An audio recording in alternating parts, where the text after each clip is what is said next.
Galera, agora vamos falar sobre um assunto muito legal, muito importante, que é o mês de conscientização sobre o TDAH na infância. Mês de julho é um momento no qual a gente fala sobre o Julho Laranja, né? É um mês que é representado por essa cor para falar sobre o assunto do TDAH, que nada mais é que o transtorno mais comum entre crianças e adolescentes que buscam um tratamento especializado e que afeta de 3 a 5% das crianças no Brasil. E o neuropediatra Nicolas Santos está aqui com a gente e vai tirar todas as nossas dúvidas sobre essa condição, sobre essa situação que afeta muitas pessoas e também, principalmente, as crianças e adolescentes. Bom dia, Nicolas, é um prazer te receber aqui. Bom dia, muito feliz de estar aqui com vocês. Nicolas, antes de mais nada, queria muito que a gente conversasse, a princípio, lado básico, né? O que é o TDAH, quais são as principais causas e como que a gente pode identificar, que eu acho que é a parte mais difícil para todo mundo, porque se mistura muito com outras situações, principalmente nas situações mais rotineiras. Queria muito que você trouxesse esse feeling para a galera sobre como identificar e o que de fato é o TDAH. O TDAH, como todo transtorno do desenvolvimento, ele é um comportamento que gera um prejuízo para essa criança. E é muito importante que você observe que o TDAH é justamente o que o próprio nome diz. É um transtorno que envolve desatenção e hiperatividade. E essa desatenção e hiperatividade pode ser secundário ou primário ao TDAH ou a outras condições dessa criança, como a ansiedade ou outros transtornos do humor e do comportamento. O TDAH classicamente vai começar na infância, então nos primeiros 12 anos de vida.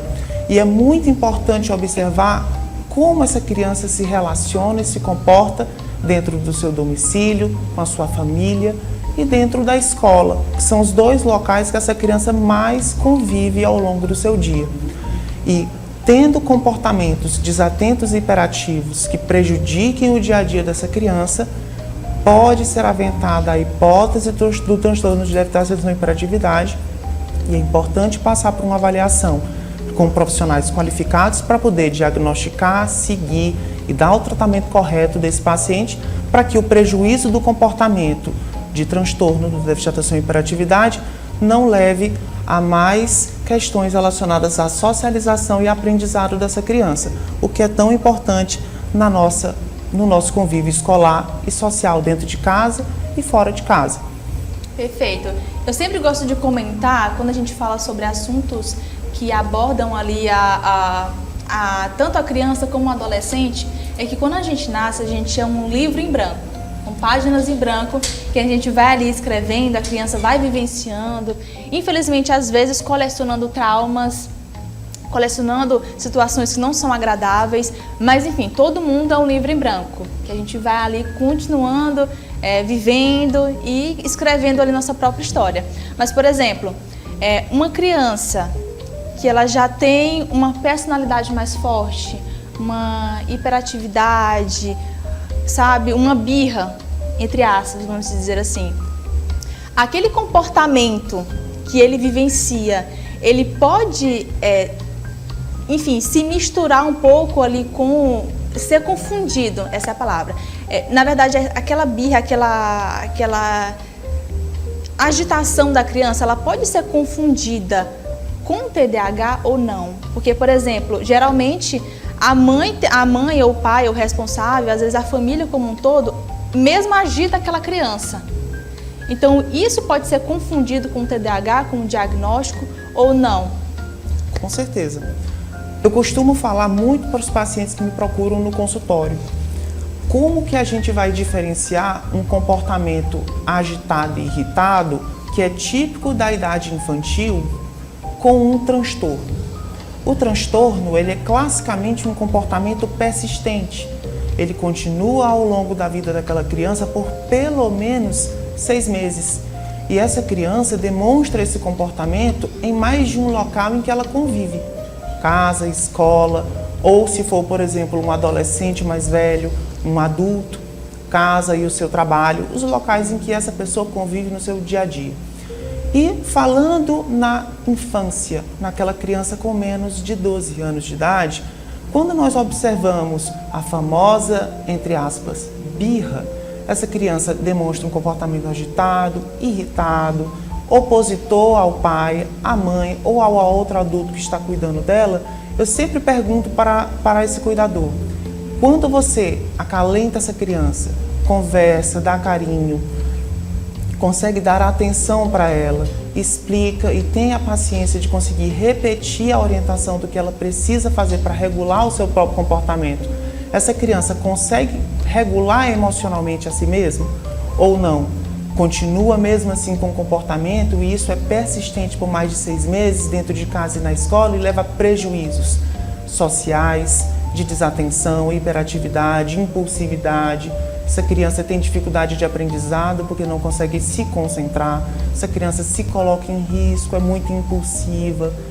Se isso é persistente e não consegue ser regulado com a educação dos pais, com a educação da escola, pode sim ser um transtorno do déficit de atenção e hiperatividade. Tem que ser investigado, tem que ser avaliado por um profissional adequado e, se preciso, tratado.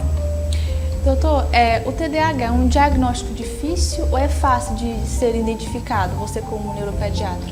O TDAH é um diagnóstico muito difícil de ser firmado, porque o nosso comportamento ele não é baseado única e exclusivamente em um critério X, Y ou Z.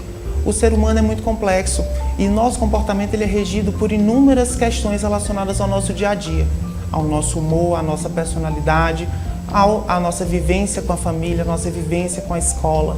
É muito importante observar qual o contexto que essa criança está inserida, como que é a vivência dessa criança em casa, como que é a vivência dessa criança na escola.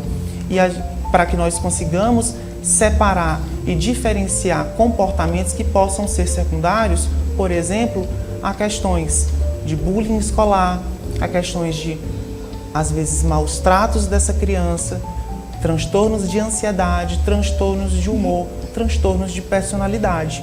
E isso é muito importante, porque todas essas outras questões podem levar à desatenção e hiperatividade. E é com o adequado avaliação que nós vamos conseguir dar o diagnóstico correto e, a partir dele, tratar essa criança. Doutor, vamos supor que uma criança já é diagnosticada com TDAH, né? Já foi dado como, enfim, tivemos aí o ponto final, essa criança tem TDAH. Como é que fica aí a rotina dessa criança, principalmente a rotina escolar? Quais dicas que você daria, por exemplo, para uma mãe, para um pai, o responsável dessa criança? Seria ter um acompanhamento, seria conversar com a diretoria da escola para que essa criança tivesse uma socialização mais saudável? Como é que seria, assim, essas dicas de você como especialista no assunto para que essa criança tenha uma rotina escolar de uma maneira que isso não afete e não prejudique ainda mais essa criança? Eu costumo muito falar isso com as mães e os pais que procuram no consultório. É muito importante alinhar o cuidado escolar junto com o cuidado familiar para que nós consigamos que essa criança tenha o melhor desenvolvimento. Algo que é muito importante associado, além da educação dos pais e da escola, é a introdução dessa criança no esporte. O esporte, seja ele qual for, em qual modalidade, a depender do interesse da criança, da disponibilidade dos pais de procurar e manter aquele esporte por pelo menos 3 dias na semana. Isso ajuda bastante na regulação do comportamento, regulação emocional, regulação do humor dessa criança. E ela consegue manter aquele comportamento muito mais atento e regular melhor essa questão da hiperatividade, da impulsividade.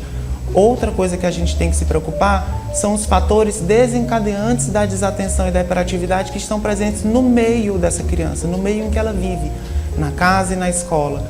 Então, se a gente exige que essa criança mantenha a concentração dela em alguma atividade, como uma atividade escolar, leitura, escrita, uma avaliação de prova, é muito importante que essa criança tenha um ambiente calmo, silencioso, sem muitas distrações. Essa criança sente-se longe da janela na escola, sente-se perto da professora, nas primeiras cadeiras e longe daquela visão de fora que tenham muitos detalhes. Murais dentro da sala de aula devem ser evitados, pois murais trazem informações com letras, números, figuras, cores, o que traz para essa criança uma dificuldade muito de concentração no que está sendo explanado para ela na sala de aula. Inclusive, fora da sala de aula, naqueles ambientes domiciliares em que a gente precisa que a criança mantenha a sua concentração, o ideal é que ela esteja num ambiente calmo, tranquilo e sem muitos distratores, sem muitas figuras, sem muitos painéis que demonstrem cores, desenhos, letras, números e tenha um ambiente propício para que ela mantenha a sua concentração e não tenha aqueles eventos estressores que levem a ela aquela hiperatividade, impulsividade, desatenção. Isso é um desafio para muita gente, porque com as telas, com os celulares, isso acaba sendo praticamente impossível, acredita? O celular em si hoje, ele virou um brinquedo para uma criança. Doutor, acredita que eu estava passando na rua uma vez e eu vi uma criança se balançando, deve ter ali mais ou menos 1 a 2 anos de idade, se balançando perto de um responsável, claro, mas com um celular nas mãos. E eu fiquei tão triste com aquela situação, porque ele poderia estar realmente vivenciando toda aquela situação de uma maneira mais tranquila, tendo também um foco especial no responsável que estava ali ao lado dele para criar até aquela memória afetiva, aquela coisa legal entre família, mas não, a criança estava sendo estimulada, hiperestimulada com as telas.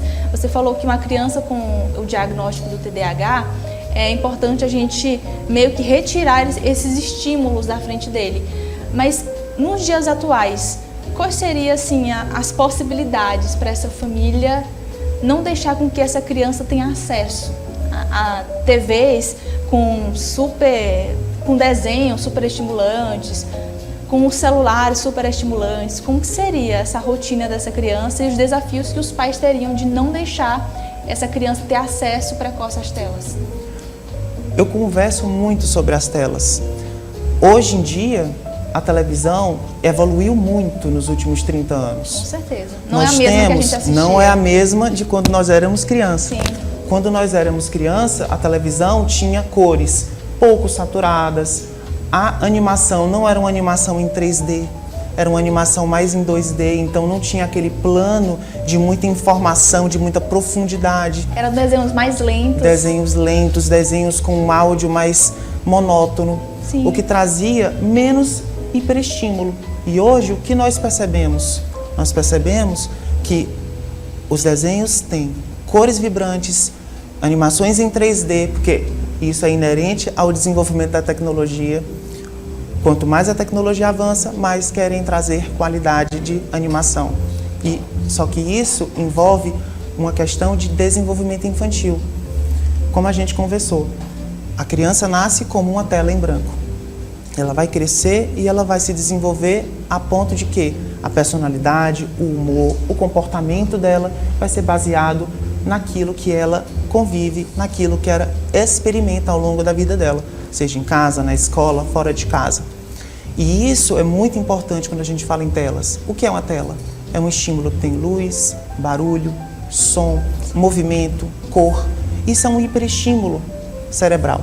E essa criança ela está escolhendo rede neural que vai prevalecer ao longo da sua vida, que vai prevalecer e ser selecionada e mantida e vai moldar o seu comportamento, humor e personalidade quando essa criança cresce e se transforma num adulto. E é por isso que a tela é um vilão nesse aspecto. Essa criança, principalmente a menor de 2 anos, a gente solicita com muita atenção para os pais. Por favor, não deixe essa criança ter acesso a telas, sendo esta criança menor de 2 anos. A criança menor de 2 anos deve ter um acesso zero de telas. Ela não pode ter esse acesso a telas. Justamente porque é nesse período de menor de 2 anos que nós temos um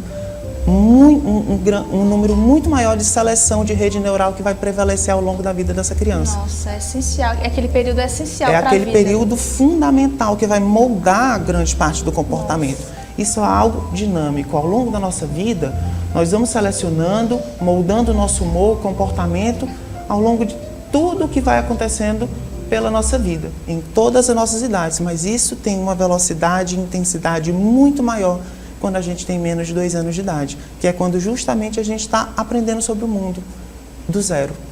E é por isso que a gente pede e faz um apelo aos pais. Não deixem seus filhos menores de 2 anos na frente de telas. E quando falamos em telas, falamos de quais telas? Todas. Falamos de celular, falamos de televisão, falamos de computador, tablets, todos eles. Ah, mas a criança ela é irritada e ela quer a tela. Passe tempo com seus filhos, levem seus filhos aos parques, levem seus filhos para passeios, para fazer esportes ao ar livre.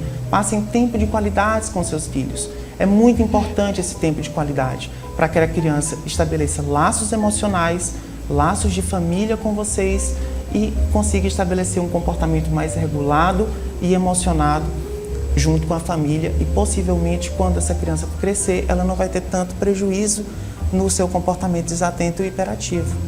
Doutor, e para finalizar, você falou um pouco aí dos prejuízos a longo prazo, principalmente na vida adulta. Então, assim, eu queria muito que você finalizasse com essa dúvida, que talvez seja uma dúvida de muita gente, que é, por exemplo, uma criança ela já é diagnosticada com TDAH.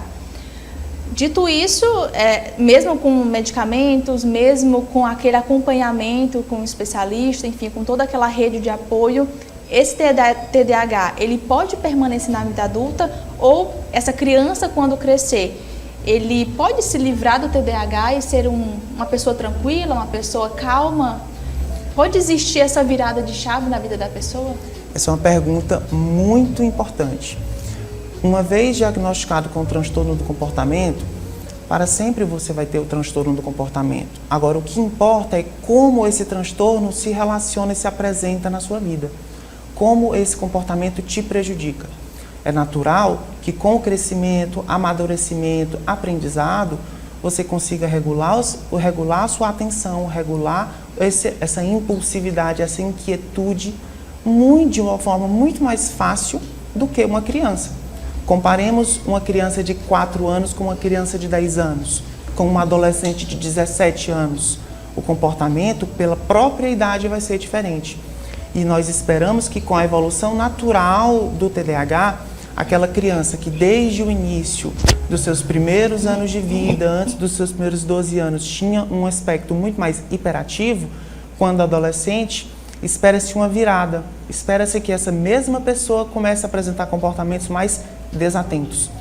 E mesmo assim, algumas pessoas experimentam com o próprio crescimento e amadurecimento uma melhora desses sintomas. Então, grande parte das pessoas vão ter os próprios sintomas regulados e controlados pelo próprio amadurecimento e crescimento. Porém, ainda vai ter certos desafios ao longo do seu dia.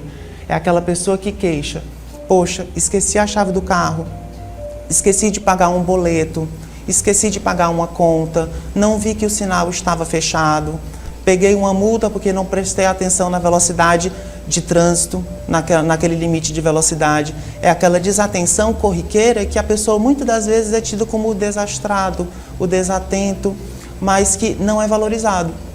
E muitas das vezes ela não é acolhida e não é tratada de forma adequada. Então, apesar de ser um transtorno típico da infância, inicia nos seus primeiros 12 anos de vida, é um transtorno que nós temos que observar que ele se mantém muitas vezes ao longo da vida de adolescente, de adulto jovem e de adulto. E que ele tem que ser valorizado e deve ser tratado e encarado como um problema de saúde pública. A pessoa com TDAH, ela tem uma chance muito maior de se envolver em situações de risco, em acidentes de trânsito, em uso e abuso de substâncias psicoativas, em uso e abuso de jogos de azar. Então, isso traz para a pessoa não somente aquele prejuízo do dia a dia, mas um prejuízo de saúde muito importante e um prejuízo social muito importante, que muitas vezes destrói as famílias. Então, isso deve ser muito valorizado, tratado e seguido por uma equipe de multiprofissional que tem a capacidade de diagnosticar, seguir e tratar de forma adequada esses pacientes. Perfeito esse ponto que você finalizou. Por isso, gostaria muito que você comentasse um pouco do seu contato nas suas redes sociais e de como que funciona todo o seu acompanhamento especializado para essas pessoas que realmente precisam dessa atenção e desse cuidado de forma específica. Atualmente, mudei para Teresina recentemente.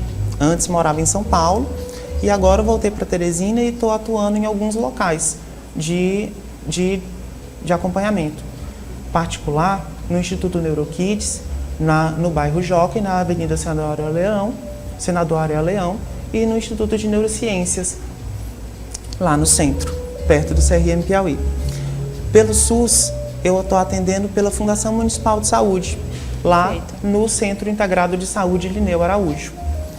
E gostaria de frisar, caso você tenha um parente, um filho, você mesmo, tenha essa questão de perceber comportamentos hiperativos e desatentos, procure ajuda profissional. Pode ser comigo, pode ser com um colega. Aqui em Teresina nós já temos vários colegas que estão extremamente especializados e habilitados para conseguir seguir, diagnosticar e tratar. E o importante que nós queremos trazer para a população é esse conhecimento e essa habilidade. E acalentar esses corações e dizer que a sua queixa, ela importa. E a sua vida, ela importa. E a gente precisa trazer para você o melhor atendimento, segmento e tratamento possível. Perfeito. Muito obrigada pela sua participação. Muito obrigado. Viu? Foi um prazer te receber aqui, com ricas informações, com esse suporte que a galera de casa, com certeza, vai poder acompanhar, vai poder se antenar um pouco sobre o assunto, que é tão corriqueiro, as pessoas banalizam tanto o assunto que acaba virando meme, Sim. acaba virando piada, mas é algo muito sério que, enfim, que afeta muita gente. É importante a gente ter pessoas como você aqui no nosso estúdio para trazer essas informações.